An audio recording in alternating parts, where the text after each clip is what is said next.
Welcome to the Messy City Podcast, where we talk about creating the kinds of always changing, wonderfully messy cities and towns that we humans clearly love.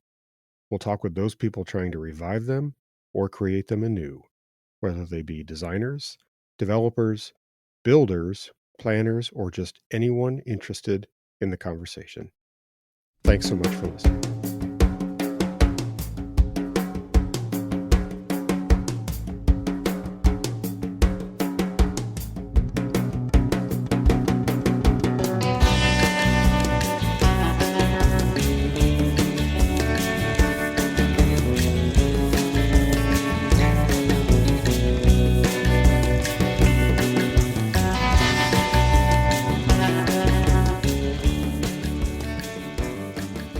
Welcome back to the Messy City Podcast. This is Kevin Klinkenberg.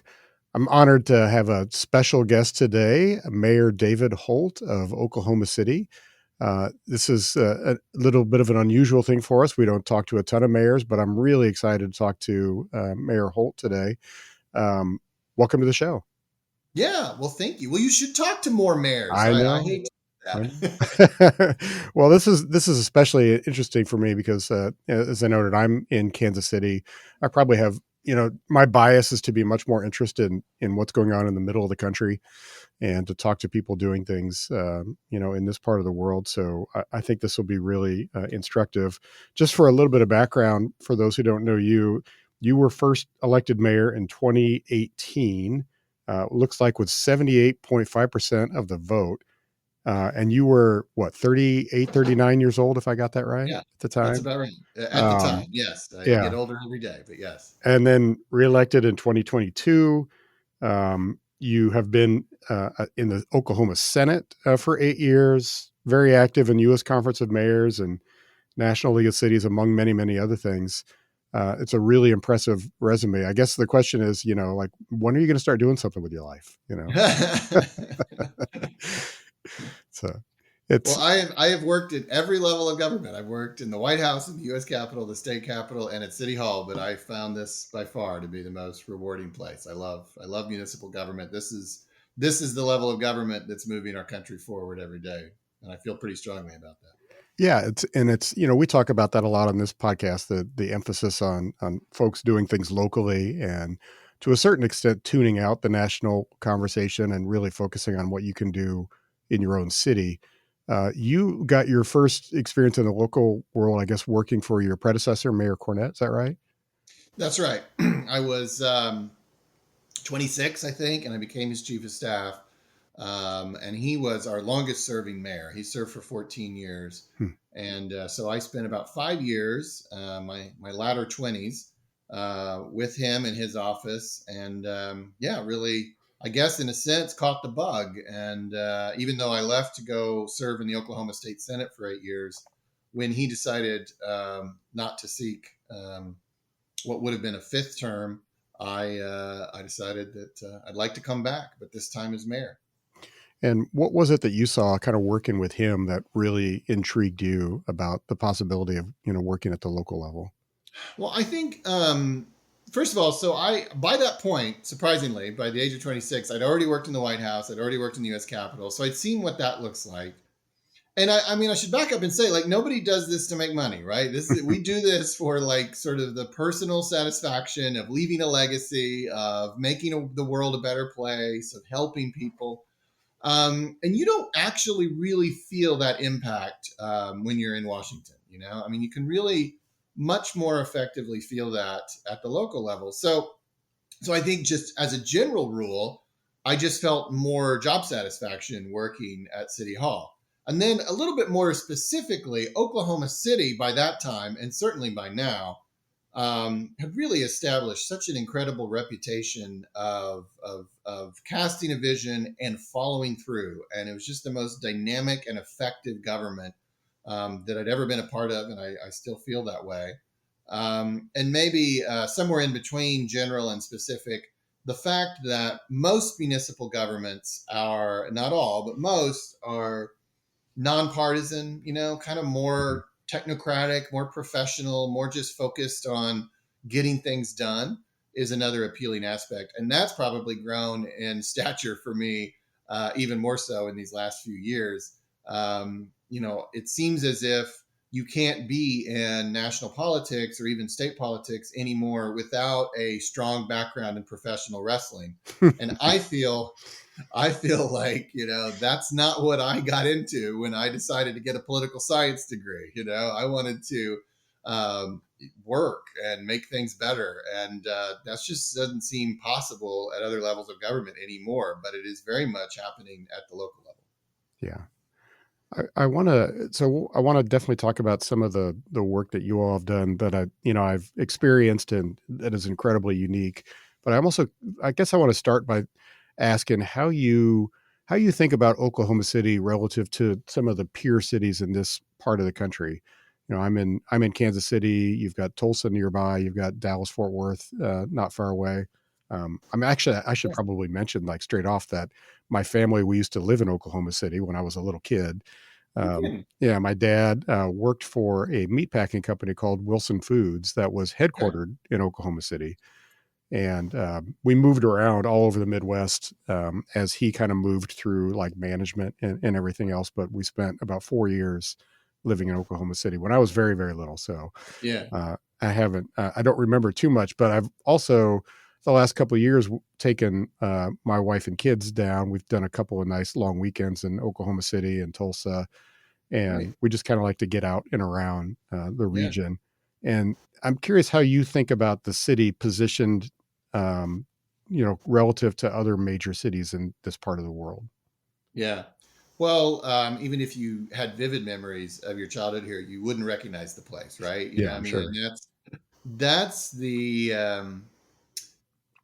that's how I think of us in that competitive environment with our peer cities in the middle of the country has certainly changed over time, and that's kind of the story of Oklahoma City. We were the 37th largest city in the United States when I was born 45 years ago, and now we're the 20th largest city. Hmm. And so a lot has happened in these last 30 years or so to really differentiate us, and to where we can look at a Dallas or a Kansas City and say, that's, I mean, from a metropolitan population standpoint, yeah, they're like a step up, but it's not two steps up. Right. It's not like it used to be. And we can look at cities like Tulsa and Wichita and Omaha and say, that may have used to been kind of who we stood shoulder to shoulder with, but we're kind of in a different level now, and some of that's just population. Some of it is kind of your pop culture persona. I mean, which obviously ties a lot to professional sports. Hmm. And I've talked a lot about this in the 15 years now that I've been around the civic life of Oklahoma City, but the reality is, and people who live in cities like Kansas City can kind of take it for granted, but for cities that were more marginal or more on the bubble like Oklahoma City, the reality is that having a major league professional sports team in American life is the closest thing that our country has to bestowing a blue ribbon on our top cities and Yeah. saying, you are our top cities, right? And as a person who grew up in Oklahoma City without that, and went out to college in DC, I mean, I can remember most conversations started with, what's your name? Where are you from? And then what's your major league sports team? Yeah. And that was where the conversation ended. If you were from Oklahoma City, there was really nothing to say. And so that may seem superficial, that sort of casual connection that gives somebody some sort of relatability to your city. But without that entry point, like none of the other things are possible, and that's why it's like so obvious to people in Oklahoma City the difference between our city before getting an NBA team and after, which was 16 years ago now. It affected everything. It affected our food scene. It affected our arts Hmm. scene. It affected the retail offerings that we have. Because it really was about our status, is our very classification as a city changed. So when you ask me like, well, how do you think of ourselves, competitively with our peers? That's been the difference maker, and that's why we've invested so much in it. And we could get into that if you like, because there's an interesting case study difference between what happened in the last couple of years in Kansas City and Oklahoma City. But we've made a huge commitment to Major League Professional Sports, because we've seen like what a difference it's made in the competition that we have with our peer cities in the middle of the country. And I think that we continue to see this narrative of people being more interested in living in the middle of the country than maybe they Hmm. used to be. People with high education levels and people with lots of opportunities are seeing like the merits of living off of the coasts. And Oklahoma City's ascension couldn't have come at a better time. And I really feel like we're reaping those rewards even more so than other peers. And I think that our growth appears to be on a trajectory that knows no end in the foreseeable future. Yeah, it's fascinating. And one of the things that I noticed is certainly the last 10 to 20 years, and tying in a little bit with that time frame of getting the Thunder, the growth in the city and the region has really exploded. And I'm curious what all you attribute to that beyond just sort of having a bigger national profile. What are the other factors that, because it's a really an incredible amount of growth for an already established city, especially relative to other cities in the country. Yeah. Well, I would say you don't move from 37th to 20th in, 40 years at this point in our country's history, unless like they discover gold or something, right? Like it's not typical to have that kind of movement. But really, fundamentally, even backing, at an even higher level of analysis than just the professional sports element, we began to invest in our quality of life. And I'll define that a little bit here in a moment. But in 1993, we were emerging from really the worst decade in our city's history. We had been heavily reliant on one industry, oil and gas, that had cratered. That had led to basically an economic depression in Oklahoma City. That sparked a banking crisis that spread out from Oklahoma City across the country. And it was just a miserable time. And also, we had also just completed, I say completed, but um, uh, really the lack of completion was what characterized it. The worst urban renewal process probably in American history. And probably a lot of people think they've got a nominee for that. Yeah, there's a lot of competition for that. So. But you're, well, I'm gonna put forward a strong candidate here. So in the late 50s and early 60s, we hired I.M. Pei, the Hmm. internationally known architect, to design a new downtown Oklahoma City. And the model still exists, and there's some really cool videos too with him showing off the future Oklahoma City that you can find online. But it's not his fault. Sometimes his name is probably not remembered in Oklahoma City as well as it is elsewhere, but it's really not his fault. He designed a beautiful downtown. What happened was we began the process of implementing his vision. We tore everything down, and then we ran out of money, and the 1980s arrived, and we never did the next part. So we just were left with a lot of empty surface parking lots, and we'd lost all of those beautiful buildings. And I've been in downtown Kansas City, a lot of great character there, a lot of 100-year-old buildings. We have a few, but not many, Hmm. and it's because we tore them all down. And so coming out of that, like a downtown that's dead, terrible economy, and really, for all those reasons, losing a generation of young people who are just desperate to go anywhere but Oklahoma City. And so we were pursuing this United Airlines facility that ended up going to Indianapolis, and it was a huge deal locally. They even passed a tax. They had a vote of the people just to incentivize United Airlines. And Mayor Ron Norick at the time, this is the story we tell. Who knows if it really happened exactly like this, but he calls the United CEO and he says, what happened? I really want to know, like, why you didn't come here after all of the work we put in. And United CEO supposedly said, well, you didn't know this, Mayor, but we sent our executives and their spouses to your city one weekend just to see what it would be like to live there. And it was horrible. There was like nothing to do. And at that time, we had one downtown hotel, Hmm. like no restaurants. It was just dead, right?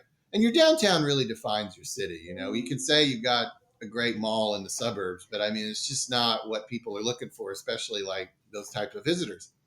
So that was ended up being our moment of clarity. That really, like, okay, we can incentivize companies, maybe we can have a great regulatory environment, but if we don't have a great quality of life where people just want to live here, nothing else is going to matter. No, we can't pay people enough to live here.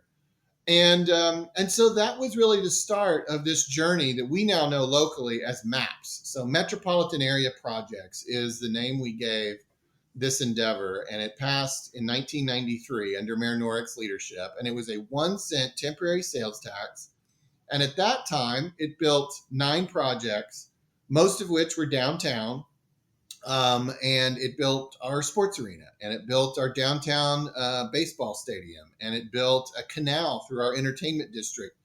It was kind of modeled after San Antonio. All of these things are not necessarily revolutionary ideas, but we didn't have them.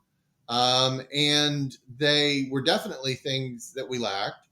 And they were all superficial in a sense. I mean, this wasn't drainage or police stations or street resurfacing. I mean, these were quality of life. So that's what I mean in this context. When I say quality of life, I kind of mean like the fun things that make life worth living, not the core infrastructure, Yeah.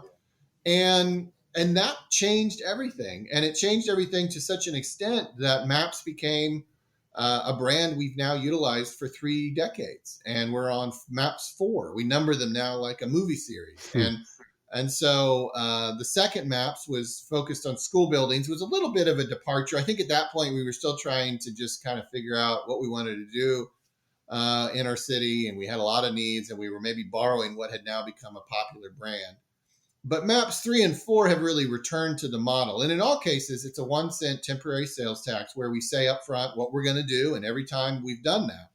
And MAPS 3 came along under Mayor Cornett, my predecessor, and it passed in 2009. And it built a 70-acre, $120 million downtown park. It built a $300 million convention center. It built a downtown streetcar. Certainly Kansas City is a great model for that, to link everything in downtown. It also built a whitewater facility adjacent to what was emerging as a rowing capital that has now been announced as Los Angeles's preferred site for the 2028 Summer Games. I mean, unbelievable opportunity. MAPS 3 was a triumphant success, and we really just finished it this year. And then in 2019, I was now mayor and kind of engineered the development and passage of MAPS 4, and that's $1.1 billion, 16 more projects, but maybe a little more spread out around the city and maybe a little more diversified beyond sort of entertainment and visitor culture. But basically, the bottom line lesson that I always tell other mayors and other communities interested in emulating our success is invest in yourself. That's the first bottom line. Just do build something, I don't even care what it is, as long as it's making life better in your city. Just always have a pipeline of projects going, because we've been building stuff for 30 years. And it's been enormously beneficial for us. And the second is invest in your quality of life, build a city that people want to live in. And that's what we've done. And so professional sports was ultimately sort of a subset of that. The arena was built that now hosts the Thunder through the original MAPS. But really the bigger picture is, that just investing in ourselves, investing in our quality of life. And there's so many, if you were to say, what are the 20 coolest things and best things about living in Oklahoma City, probably 18 of those didn't exist in 1993. And they've mostly come either directly or indirectly through these MAPS investments. And that's our story in Oklahoma City, is MAPS. And to the extent we can help other communities, emulate what we did. I think there's some hallmarks, obviously, the temporary nature, the nature of saying what you're going to do and then following through, the nature of sort of grouping things together is politically helpful sometimes.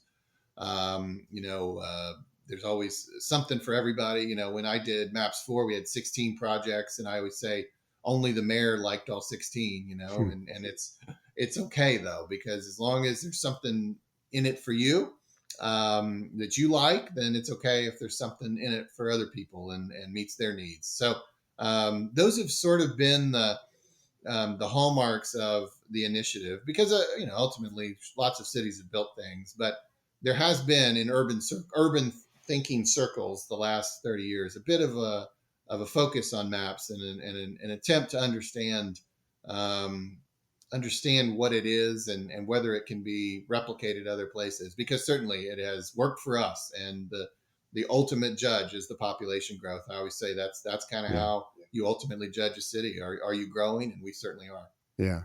There's a couple other aspects of maps I wonder if you could speak to as I've read about them. And Mm-hmm. obviously, I don't know it intimately like you do, but Mm-hmm.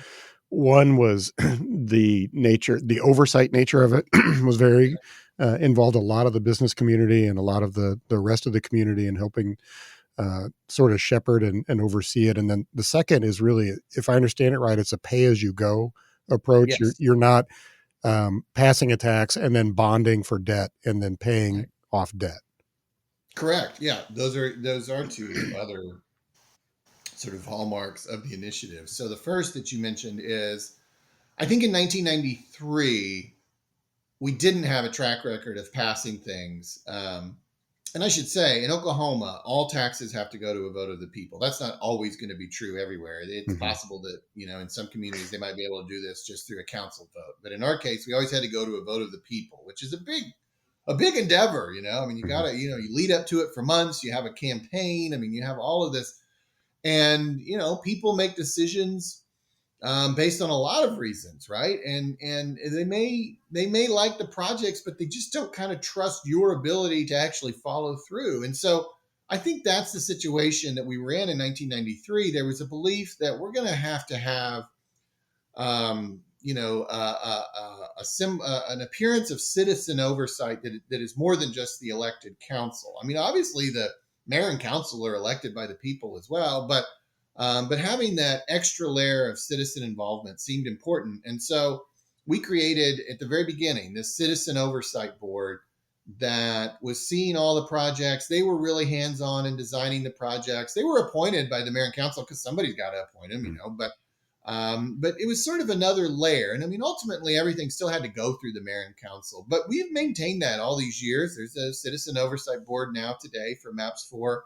And I will say, I mean, even if there's more trust today, maybe in city government than there was back then, um, nevertheless, it's useful. I mean, I got a lot of things to worry about. Like, it's great that I have sort of a team of citizens who go to a monthly meeting, and probably more than that, just focused on Maps 4. And ultimately, when things come to the mayor and council related to maps, we're able to just sort of say, that looks good. Good work, everybody. Like, we don't have to micromanage that. And I think that has really served us well. And we have certainly felt every time that we run one of these campaigns that we need to announce we're going to have a citizen oversight board. People expect that now.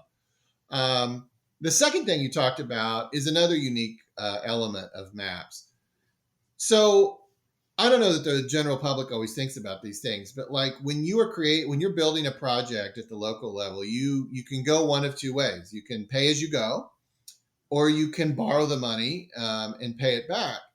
And a lot of projects are done the second way, and the reason really is that it's faster, right? Okay, if I borrow the money, I don't have to wait for this 8 years of a 1 cent sales tax to be collected. I can get the money right now. Now, obviously, we should learn this like in no later than high school that that money isn't free. Like you're going to have to pay that money back, and you're going to have to pay it back with interest, which means that you are going to erode some of your spending power. You're going to use some of the money that you would otherwise have used on the project, and you're going to hand that money to bankers. Hmm. And I think in maps, we decided 30 years ago that we needed every dollar to just go as far as it could. And we didn't have enough money to spend 20% of it on interest. And so they decided to pay as you go, to pay cash for all of the projects. Now, so the trade-off is you need a lot of patience for that, and you need a lot of patience from the public. And in the beginning, when there was no pipeline of projects and this city hadn't built anything in decades, people were very impatient. And some of the early story of maps is how frustrated the public was that they hadn't seen their arena yet. Where's their stadium? Where's all this stuff they voted for? nothing opened for 5 years, which Mm-hmm. actually isn't that long in government work. But like, Mm-hmm. but when you're a voter and you voted in 93, it was frustrating to have to wait 94, 95, 96, 97 before you finally got to see something in 1998. Now we have such a pipeline that people don't even really notice. Like in the 5 years since the passage of Maps 4, we've had so many Maps 3 ribbon cuttings that people didn't even realize that nothing has really happened, that they can touch and feel related to Maps 4. And now that Maps 3 is over, we're just now kind of hitting the point where we're going to have a lot of Maps 4 groundbreakings and ribbon cuttings. But we needed to wait for the money to come in because we're still doing it pay as you go. So that's the benefit is your money goes farther, um, and also like you just don't have the debt hanging over your head. I Right. know that can really stress out policymakers. When as an example of that, when the Thunder relocated here from Seattle 16 years ago, they were departing an arena that still wasn't paid off yet. Yeah. And I can imagine what that felt like for the mayor and council. It was obviously a very stressful situation. They were losing their chief tenant, but they didn't even have the arena paid off. So every Maps project that we've ever opened is paid for. The day it opens, it's paid for. And operating it certainly costs money, but it's nice to know you don't have bonds or notes that you're still paying off, and you can kind of move into a new phase. Now, obviously, as I said, the trade off is you got to be patient if you're going to do it that way. So I think there's a lot of benefits to paying as you go and paying cash, but you got to be patient. So you got to have leadership. If you haven't created that pipeline yet, you got to have leadership that's saying from the very beginning, guys, you got to be patient. You're going to have to understand we're paying with cash. It's going to take a few years for anything to really happen. Yeah, I mean, it seems like that approach. I mean, I live in a city where we don't do that, right? We bond everything. Everything's on debt. Sure. And we bond Uh, things too, just yeah, not maps. Yeah. yeah. But it does seem like that approach would also have the effect of building a lot of trust in the local government from the residents and from the business community there to say, hey, we have this really fiscally sound approach. There's not going to be you're not going to have a story in the paper about your arena, that you got 10 years or more debt on it and your major tenant goes. That's just not going to happen. Right. Right. Uh, Yeah. That's the deal. Now, we do bond some things like our core infrastructure. We have to, because the Constitution only allows us to use property tax if we're paying off debt. So we use right. property tax for our core infrastructure. We call them bond issues. We're going to have a Right. bond issue vote next year, probably. I would have a bond issue vote in 2017. So it's right there in the name. So it's not that we're completely ignorant Right. of usage of debt, and we probably, you got to use some debt or you're probably not investing enough in your community. But if you can do some cash projects, I think there's some benefits. Yeah. One of the other things I noticed, in my visits to Oklahoma City, especially the downtown area, it's remarkably clean, especially compared to a lot of peer cities and other American downtowns. I wonder if you could talk about has that been an important an item from City Hall that also says that we're going to really maintain a high level of cleanliness and appearance, high quality appearance in our downtown as a key factor for attracting people. Interesting question, and I think we just take it for granted to some extent. And it's funny, of course, it's like that is one of the number one comments I get from visitors is how clean it is. And yet I assure you, if I go and check my mayor email today, I'll be told that we have the filthiest city that's ever existed since cities were created. So it's all relative, I suppose, and everybody's got their own subjective perspective. But the reality is, I travel, you travel. Yeah, Oklahoma City is very clean, especially downtown. We do have a really, maybe it's worth. This is a great opportunity to brag on our business improvement district. We have a really active bid, a Mhm. business improvement district in downtown Oklahoma City that we created a quarter century ago. It was enabled under state laws where if the majority of property owners agree, all of the property owners have to pay a fee, which I mean, essentially a tax, right? And it's imposed by the government. I mean, it has, um, if they don't pay it, they can have a lien put on their property. So that bid has funded our downtown OKC organization now for a quarter century, and it's called Downtown OKC. And they hire people who clean up downtown. They hire people who provide assistance and directions, and they do a lot of things. But certainly cleanliness is top of their list. They've got a green team that works on cleanliness and also on homelessness. And I think any city of our size, any top 40, top 50 city that doesn't have kind of a built-in, downtown organization that's Mhm. hopefully funded like ours is, but whatever the case is funded, you're probably going to see uh, dirtier results Yeah. and just not the same level of care that we do. You got to have somebody working on it, right? Right. Whether it's your city government or whether it's your downtown, you can't just leave it to the individual property owners. Yeah. So we talked a lot about, maps and sort of the big, the bigger projects and the bigger scale efforts that you all have led. One of the things on this podcast we talk about a lot are sort of small scale, bottom up efforts, entrepreneurs, smaller developers that are trying to do things in cities. I wonder if you could talk about your thoughts about the balance between sort of that small scale entrepreneurial activity and what a city government can do, and what approaches or policies you might have that help as well, so that you're kind of working from both the top down and the bottom up to improve the city. Yeah, I think we've gotten way more interested in that in recent years in terms of maybe a little bit more of an active role from the city government. Listen, I mean, we're still a largely conservative community from the perspective of a limited government, from the perspective of a free market, right? So it's not always our first instinct to create a lot of programs that are Hmm. intervening in the economy. But having said that, I mean, um, we recognize that the vast majority of our businesses are small businesses, and even the ones with big names on the tops of towers downtown were once small businesses. I mean, we have to create homegrown success stories. And we also, I think, have even more recognized with more clarity the last 5 years that um, we don't always necessarily see the same level of small business success across the city, whether you're thinking it in terms of geographically or whether you're thinking it in terms of ethnicity. That we're a very diverse city. Under the age of 18 in Oklahoma City is 60% non-white. And is that entrepreneurship occurring evenly across those ethnic groups or across the geographic quadrants of our city? And the answer is absolutely not. And if we can see that, what can we do to change that?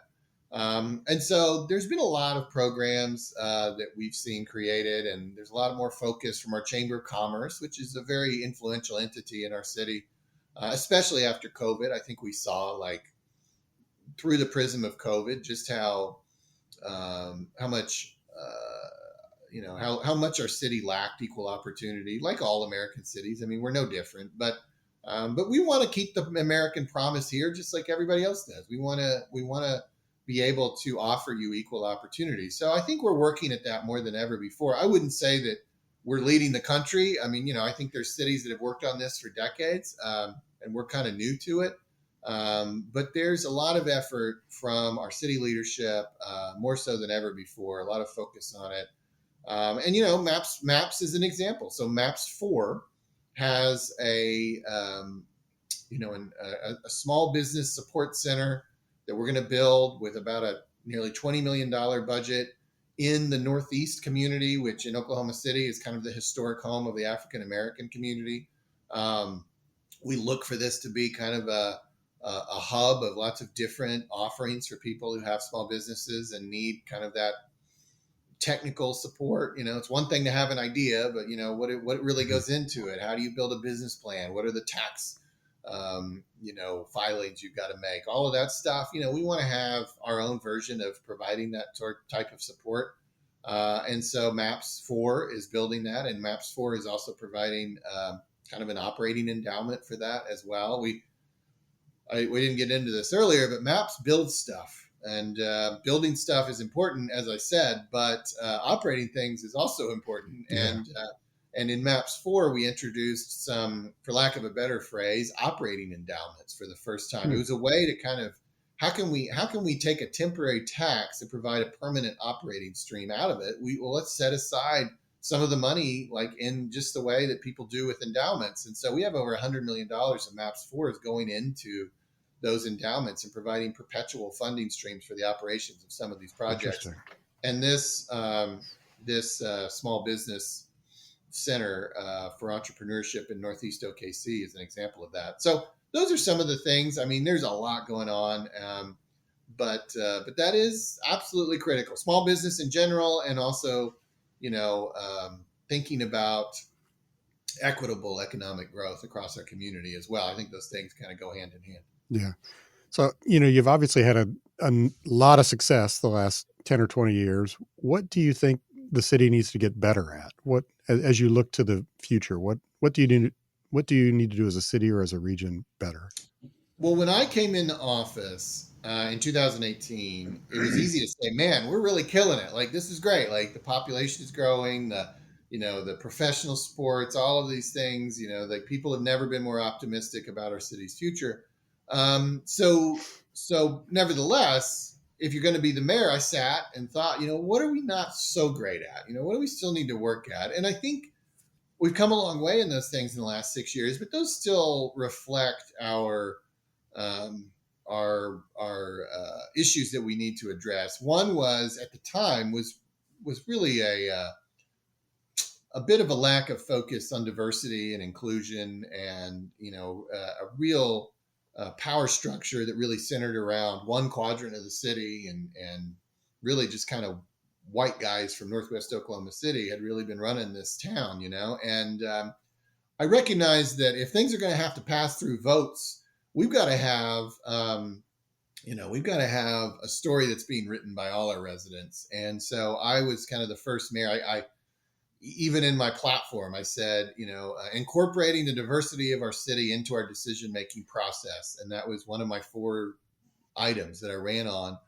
And I was by easily the first mayor to ever use the word diversity, and it was a target-rich environment. I mean, I'm the first mayor to declare Pride and march in the Pride Parade. I'm the first mayor to attend our annual commemorations of our civil rights story, and that's led to MAPS is now funding a civil rights center, and we're building a monument to our sit-in movement downtown. I'm the first mayor to march in the Fiestas de las Americas and the many Latino events, and I recruited a Mexican consulate to Oklahoma City. I mean, we now have 1 out of every 5 residents is Latino. Hmm. This is a community that wasn't really embraced before the last few years. The first mayor to go to a mosque, the first mayor to declare Indigenous Peoples Day, right? I mean, we're basically have every right to be a national capital of Native and Indigenous people. And this was a long journey that only culminated after I took office, but I got to cut the ribbon on the First Americans Museum, which is a $200 million museum telling the story Hmm. and the culture of Native and Indigenous people. So all of these stories now feel, I think, a lot more a part of the Oklahoma City story, which I think is pretty important because not only do we need that buy-in from everybody to continue to move forward as a community, but I recognize that young, talented, highly educated professionals in our nation and national job creators, they want to be in diverse places. They want to be in inclusive and welcoming places. And that wasn't going to happen unless we kind of changed our brand a little bit and thought about things a different way, which I think ultimately resonated with who we really were. We just needed to be a little more intentional about it. And so I wear this lapel pin that I've got on right now. It says "One OKC," and that's kind of my brand and my ethos. And for me, that means that we're including everybody in our city story. I'd say the other major thing, and it was also something I talked about in my original campaign, was public education. Hmm. That's a urban education is a huge challenge in every city. Nobody's quite figured it out because ultimately, anytime you have people who are coming from challenging socioeconomic conditions, like it's just hard to overcome, and people coming from one or zero parent households who don't know where their next meal is coming from, like, are just never gonna, be anything but challenged in the educational environment. But nonetheless, I think we've got school leadership that's been pretty dynamic the last few years in our biggest district, which is Oklahoma City Public Schools. And I helped them sell, along with the Chamber of Commerce and a lot of community leaders, a $1 billion bond issue 2 years ago that's funding um, really needed upgrades to their school buildings. I mean, they're in buildings in some cases that are over 100 years old, and that can be charming in a home or in a business, but it can be really just kind of a mess when you're talking about school kids, and a lack of investment that Yeah. has not led to a charming historical structure, has actually led to a decaying wreck, and that's what we had in a lot of cases. So that bond issue will help with some of the physical infrastructure, but obviously we also are looking to continue to be innovative and dynamic in what's happening inside the classroom, and providing some centers of excellence around the community, so people feel like they don't have to move away. I mean, that's been the historic issue, is the lure of the suburbs has primarily been because of public education for young families. And I think we have more options than ever before, but we need to continue to foster that. And I'm pretty pleased with our current school leadership. I think they get that, and they're trying to provide those options for people. Yeah, that's a familiar story. Last thing I want to ask you real quick. You're a Republican mayor of a large city, which is rare in the United States.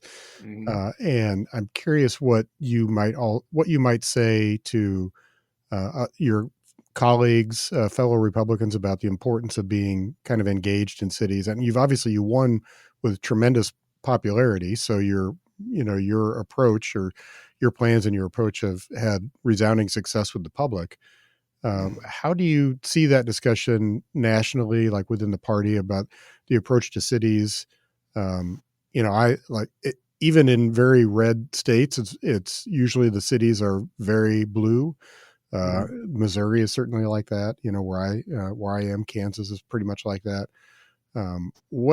Maybe what do you think you bring differently to the table, or Republicans in general, that might bring different to a table as mayor of a large city versus some of your colleagues across the aisle? Yeah, I mean, so I am a registered Republican. Now, I will say, like, I am a nonpartisan mayor, and I certainly embrace that.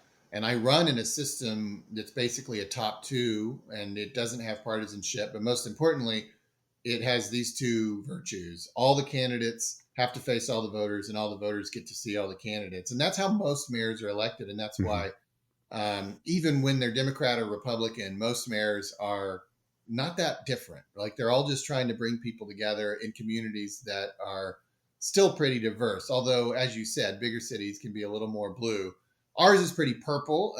In the last two presidential elections, the largest county in our city, which represents 80% of our residents, voted 49-48. Hmm. Both elections, 2020 and 2024, 49-48. So, I mean, we are split right down the middle, but we keep voting together when it comes to mayors and it comes to initiatives. And it shows that Americans can work together, but maybe only when we don't have closed partisan primaries, which is a topic for another podcast someday, Yeah. perhaps. But closed partisan primaries are why I think you see a lot of the dysfunctionality at the state and federal level. But here in cities, we work together, and we kind of look beyond partisanship. But if Republicans want to have more people who are at least um, registered Republicans serving as mayors of big cities, obviously they've got to put aside bigotry. They've got to put aside racism. They've got to you know and they've got to just be more welcoming and just more understanding that not everybody thinks like they do. The national political party tends to come from kind of a more extreme place than is likely to ever be elected in a big American city. And even those Republicans who are serving in big cities, like myself or Matty Parker or Mayor Johnson in Dallas. Now he changed to Republican after being elected. So Matty and I are the only two who got elected as Republicans in the top 20 of American cities. Um, we just talk about things in a different way, and we're more sort of we appear to be more open minded and more inclusive, and we're more willing to compromise, right? I mean, I'm old enough to remember when people ran for political office, they talked about their ability to compromise and to work Mhm. across the aisle, and now that's considered in a closed partisan primary. That's considered like a thing to be shameful of, But I'm not going to run away from it because that's the only way you get anything done. And certainly, all of my initiatives have represented compromise. Maps four was a perfect distillation of that. It was an initiative that had many different worldviews represented, and that's the only way to get things done. You can't just listen. That's sometimes we got people who don't even listen. I Not only do you listen, but you actually have to incorporate the other perspective into the outcome. And I should say, even if you're unpersuaded that they're right, because you Mhm. just have to recognize they have a moral right to be a part of the outcome. And so you find what you can and you incorporate it. So I do that every day. And that's the ethos that would get more Republicans elected as mayors of big cities. I recognize that's out of favor in the Republican Party, right? So, I'm not necessarily holding my breath, but I think also Democrats have to understand um, that Republicans could get a foothold in a different way by just being more pro business, more law and order. I mean, those are things that people want too, and so I think kind of the sweet spot is to be sort of pro business, pro public safety, but also inclusive, and willing to compromise, and having empathy. All of those traits are not necessarily represented by either political party, but I think they are in many cases represented by mayors who really are kind of our own political party in the American diaspora these days. Well, that's really well said, and I think it's a great place to wrap. So, Mayor David Holt, I really appreciate your time today. Your success speaks for itself in Oklahoma City. Is there any final words you'd like to share? No, I think thank you for having this podcast, and I think anybody who would listen to a podcast about local issues, these are the most vital issues in our nation. So thanks for taking the time. All right. Well, I appreciate it. Good luck with everything, and I imagine we'll be back down to Oklahoma City sooner rather than later.